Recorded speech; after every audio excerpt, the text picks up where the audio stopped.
So today we're talking about why combat in GTA 6 is shaping up to be a real evolution for the series. What you saying, everyone? I hope you're good. In this video, we're looking at how Rockstar's combat systems have evolved over time from GTA 4 to GTA 5 and Red Dead Redemption 2, and how that evolution points towards a major shift in how combat will feel in GTA 6. And this isn't speculation for the sake of it, it's about patterns that Rockstar have already shown us. If you enjoyed the video, make sure to like and subscribe, and let's get into it.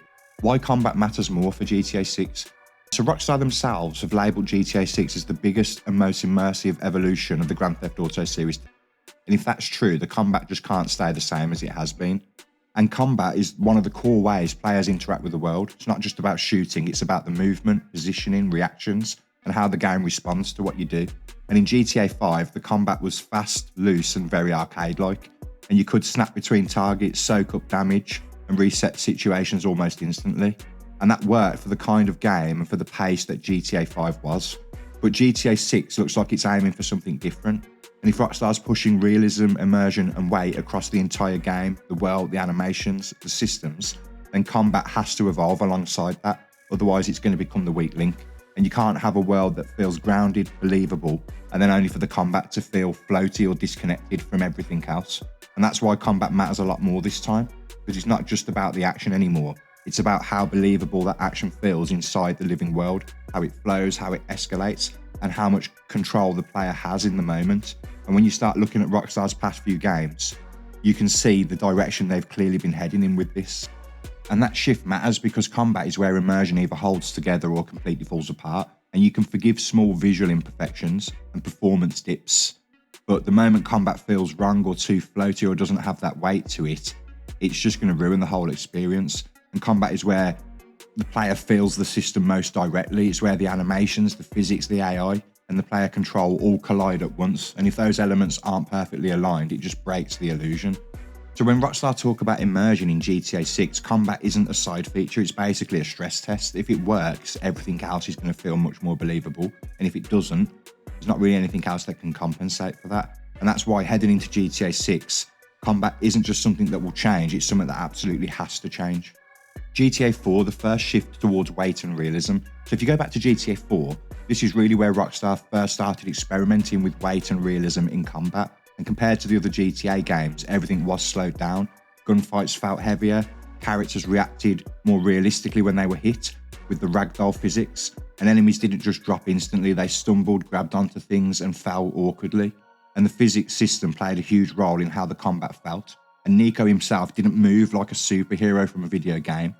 There was momentum to his movement, the turning, the aiming, taking cover. It all felt more grounded, even if it wasn't as smooth as GTA 5, for example. But at the time, that really split opinions. Some people loved how raw it felt, and others thought it was a bit clunky, similar to people's opinions on Red Dead Redemption 2. But looking back now, GTA 4 clearly wasn't a backstep. It was Rockstar just testing a different style, one where the combat felt physical, messy, and unpredictable rather than really fast and clean.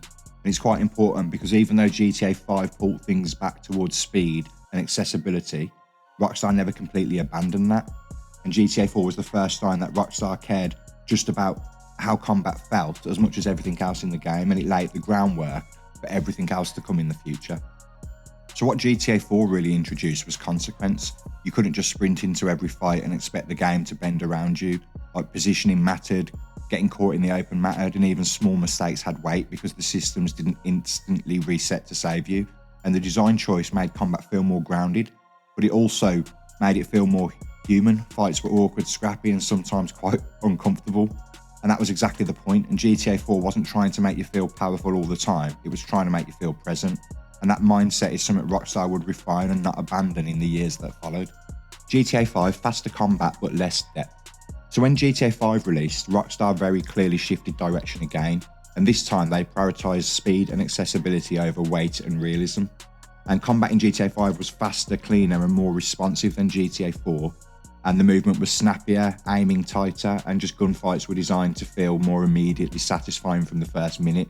But in doing that, it just lost something compared to GTA 4, and the combat took a noticeable step back in terms of depth and physicality, and enemies reacted less realistically, physics played a smaller role, and gunfights became more predictable and less messy. And it wasn't bad. GTA 5's combat worked incredibly well for what the game was trying to be, GTA 5 was literally designed to be massive, fast-paced and instantly playable. Rockstar needed combat that could support huge set pieces, constant action and seamless switching between characters. And it did exactly that, to be fair, but it did come at a cost. And the combat being more arcadey and less weighty, and there being less consequence and less unpredictability, it just felt designed to keep the pace moving rather than making you think about positioning, timing or momentum. Obviously, in many ways, GTA 5's combat was a deliberate step back from the realism of GTA 4, not because Rockstar couldn't go further, but because it didn't fit the experience they were building at that time. And that decision makes what's going to come next even more interesting, because when Rockstar did want to push realism again, they literally took it further than they ever had before. Red Dead Redemption 2 set the blueprint. So this is where everything starts to click into place. And with Red Dead Redemption 2, Rockstar didn't just tweak the combat systems, they fully committed to something completely different. Everything slowed down, every action having weight and every movement feeling deliberate.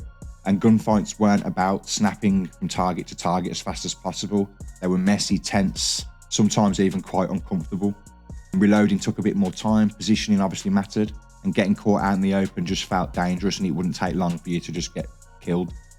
So Arthur didn't move like a traditional video game character. I've mentioned this before. He had momentum and just that weight to him. You couldn't instantly correct mistakes, and that was the point. Combat became less about reflexes alone and more about decision making. When to push, when to take cover, and when to back off. And crucially, the game just let moments breathe. And Rockstar was willing to sacrifice speed in favour of immersion, even knowing that some players would struggle with it at first. And obviously, as we still know, some players just couldn't get into it at all. But it wasn't a flaw, it was completely intentional. And Red Dead Redemption 2 showed that Rockstar was no longer interested in combat purely as a fun mechanic. They wanted it to feel grounded in the world, believable, and to have consequences. And once obviously a studio reaches that level of confidence, they're not going to undo it, they're going to build on it. And that's why Red Dead Redemption 2 feels less of a side project and more of a blueprint, testing ground for these systems about the pacing and the design philosophies that are going to carry forward the next games. And when you look at GTA 6 through that lens, a lot of stuff starts to make sense. So the little we've seen so far, so Rockstar obviously hasn't shown us the full combat systems yet. We haven't got gameplay trailers, they haven't explained anything, and we have minimal stuff from the trailers and maybe one or two screenshots, which can give us a glimpse at this direction. So one of the clearest moments from trailer 2 is where Jason physically interacts with the other character, throws him into the car. And what stands out there isn't the action itself, but just how it feels. The movement looks heavy, grounded and physical, and there's resistance in the animation and weight behind everything, and a sense that the characters are actually colliding with each other rather than just snapping between preset animations. And then we've also got the screenshot of Lucia in the gym working the punching bag. And I think we are getting some hints that combat is going to play a very, very heavy role in this game. And I think it's going to be one of Rockstar's most important focuses. And I think we're going to get a clear emphasis on physicality, body movement, and how the characters carry themselves within the world. And I think that level of attention to detail is just going to be next level. But combat systems don't sit on their own. They're built on top of the animation systems, the movement systems, physics and interactions. And if these foundations are more grounded and deliberate, which we can already see glimpses of, combat's naturally going to follow that same pattern. So it's not about claiming that we've already seen exactly how GTA 6's combat will work. It's about recognising the design language that Rockstar's using, the way the characters move, the way they react, and the way the physical contact is portrayed. It all points towards something more tactical and grounded, not faster, not flashier, but a lot more realistic and immersive.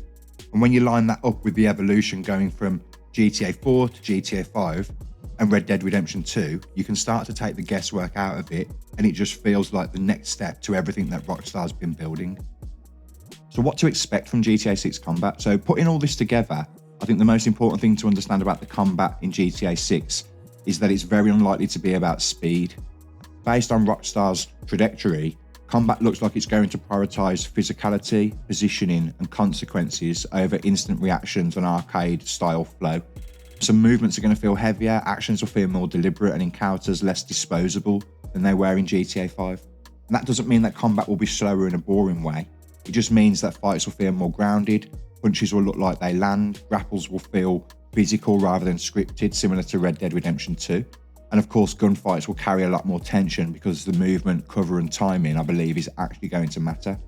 And Rockstar's already shown that they're willing to trade convenience for immersion. Red Dead's already proven that. And GTA 6 looks like it's applying those same principles to the modern urban setting instead of the Wild West. So instead of combat being something that you rush through between missions, it feels like it's been designed as a part of the world itself, something that reacts to you, escalates naturally, and feels different depending on where you go and what you're dealing with. And we only have to look at Red Dead Redemption 2 to get a glimpse of that again. This isn't about turning GTA 6 into a simulator. I think it's just going to be about making combat feel connected to the world around it. And if Rockstar gets the balance right, GTA 6's combat won't just feel like an upgrade over GTA 5. It'll feel like a proper evolution of everything they've been building over the last decade. So there we go. When you look at Rockstar's combat evolution across GTA 4, GTA 5 and Red Dead Redemption 2, it becomes pretty clear that GTA 6 isn't going to be about speed for the sake of it. Everything points towards combat feeling more grounded, more physical, and more connected to the world around it. Less button mashing and a lot more intention, and a lot less instant chaos, but more escalation. That's where the real shift is, because if combat's built around weight, consequence and physical interaction, not just being faster, it changes how the entire game feels from moment to moment. And that's obviously not going to be for everyone straight away. But if Rockstar's really aiming for the most immersive GTA they've ever made, this is exactly the kind of evolution you'd expect. And based on their history, they don't make changes like this unless they're confident it will pay off in the long run. I hope you enjoy the video, but let me know what you think in the comments. What do you expect from the combat from GTA 6? Do you prefer GTA 5? Or do you like those ragdoll physics and the weight and realism of GTA 4? And then the evolution of that for Red Dead Redemption? I appreciate all the support. You can catch me over on X as well. And I just want to say a big thank you for 10,000 followers over there. Again, completely over the moon. And once again, thank you to everyone. And the handle there is Rockstation on X, and we can continue the conversation over there. We've got a great community over there, and I don't think you'd regret coming over and dropping a follow. And if you enjoyed this one, feel free to like and subscribe, and I'll see you for the next video.